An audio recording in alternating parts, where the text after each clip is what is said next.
साताऱ्यात पंतप्रधान आवास योजनेअंतर्गत 5 लाख लाभार्थ्यांचा या ठिकाणी मोठा भव्य दिव्य कार्यक्रम आहे. लोकार्पण सोहळ्याचा संपन्न होतोय. मी सध्या साताऱ्यातील सैनिक स्कूल मैदानावरती या ठिकाणी आपण पाहू शकतोय मोठ्या प्रमाणात जय्यत तयारी या ठिकाणी महाराष्ट्र शासनाच्या वतीने या ठिकाणी सरकारच्या वतीने करण्यात आली आहे. दरम्यान या कार्यक्रमाला केंद्रीय मंत्री शिवराज सिंह चौहान, मुख्यमंत्री देवेंद्र फडणवीस हे या ठिकाणी उपस्थित राहणार आहेत. हा संपूर्ण कार्यक्रम जो आहे तो महाराष्ट्र ग्रामविकास विभागाच्या वतीने करण्यात येणार आहे.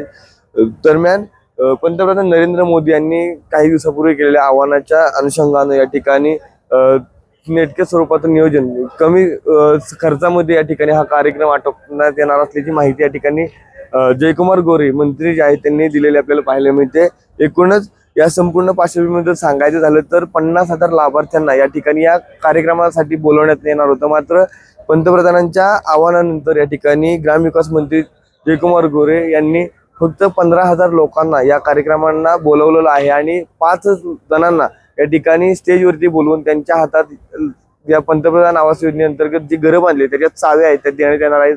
हा एक कार्यक्रम झाला. दुसरा कार्यक्रम म्हणजे या ठिकाणी केंद्रीय मंत्री नितीन गडकरी हे देखील या ठिकाणी आज सातारा दौऱ्यावर आहेत.